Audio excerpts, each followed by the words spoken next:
Huwag kayong mabalisa. Ito'y pinapahayag sa atin ng Purong Kapal. Well, sabi nga ako natin, maraming dahilan ang pagkabalisa ng tao sa daigdig na ito. Lalo-lalo na ang pagdating ng kamatayan, ang pagkamatay ni Joel, kung minsan kahit na yung pag-iisip pa lamang, nagdudulot na sa atin ng pagkabalisa. So, kahit na sabihan ka lamang ng ibang tao na mamamatay ka rin, kung minsan ay tayo ay nakakaranas ng pagkabagalan. So, bahagi yun na ipinamamanyag sa atin na ang kamatayan ay sanhi na pagkakasama ng tao sa daigdig. At naging bahagi na ng karanasan ng tao mula ng unang pagkakasala ni Eva at ni Adan. Ito ay epekto ng kasalanan, kahirapan, sakit, mga pagkakasira, yung kaguluhan, anumang uri ng kamatayan. Pero bahagi yun ng kung saan siguro may darating natin, dahil lalo-lalo ngayon pinagdiriwang natin ang muling pagkabuhay ng ating Panginoon sa Kristo na napagtagumpayan ni Jesus ang kamatayan. Kaya nga mapapansin natin na sa mga Ebanghelyo, si Jesus ay nagpapagaling sa lahat ng mga may karamdaman. So bahagi nito na makita natin at tungkulin natin na tayo ay pangalagaan natin ang aming kalusugan. Yung kamatayan ay tanging ang Diyos lamang na nakakaalam.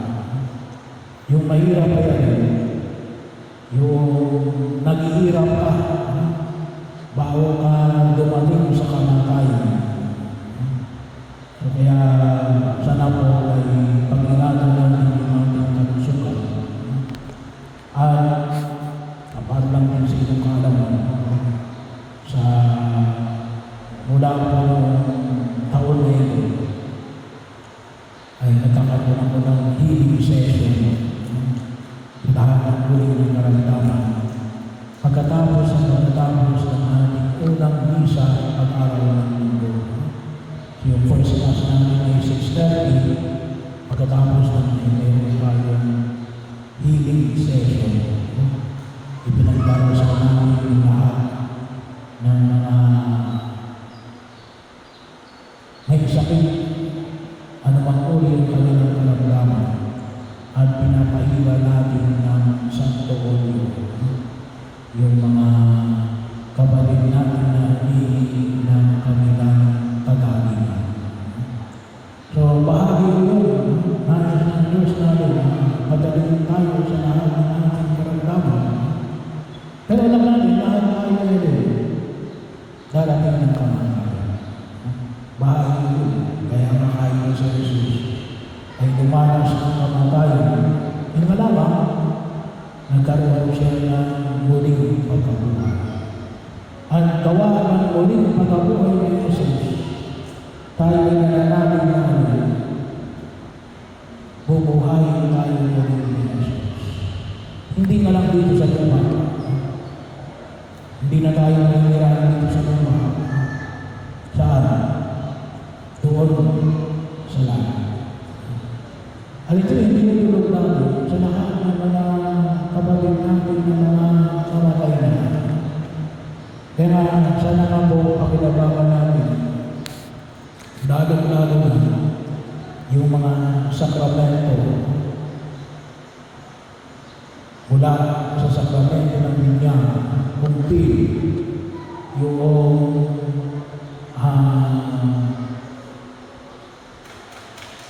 umpisahan yung pagsimba natin pag-araw ng linggo, yung mga nais sa pumasok sa buhay ng asawa, ang sakramento ng kasal, at pagkapari doon sa mga nais sa magpari. At sa daan, kalimutan din, pagkapari ng Santo Olio sa mga may sakit. Yung pong yung pagkatapos sa loob sa hindi po yung sakramento, yun ay healing. Iba pa rin po yung pagkapaayon na lang sa mga may sakit bilang sakramento. Yun ay kumisang kinakalakulan ng iba. Kasi pag nagpatawag ng pari ay namamatay. Eh paano hindi mamamatay? Magpapatawag lamang ng pari kung kailan naghihingan na. So, nawa po ay huwag kayong matakot na magpatawag ng pari. Kasi bakit? Yun ay inihahanda natin yung aming sarili. May dalawang biyaya mo yung pagkapakain ng Diyos. Kagalingan ng katawan. Kung hindi pa nabubulong yung katawan. At pangalawa, ay ang kapatawaran ng mga kasalanan. Kaya po, kahit na kayo ay malakas pa, pero hindi na kayo kaya pumunta sa simbahan para makapagsimba pag-araw ng linggo, ay pwede na kayong magpapahin ng Santo Olio sa mga may sakit. Bahagi nito yun ng ating pagkilala natin. Tayo ay nais namin samahan tayo ng Jesus sa ating paglalakbay sa daigdig ito. Na gusto man natin pumunta sa simbahan, pero gawa ng ating karamdaman ay hindi natin magagawa. Kaya tayo ay humihingi ng tulong at awa ng buong ito. Bakit?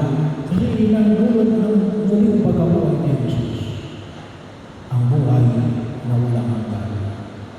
At yun ang iginudulog natin ngayon para kay Joel. Ang nawa, yung inyong mga panalangin, ang inyong mga sakripisyo, yung inyong pagdarasal, sama ninyo palagi sa inyong intention sa misa, si Joel, na nawa ay inyong pagkinabangan ang biyaya ng muling pagkabuhay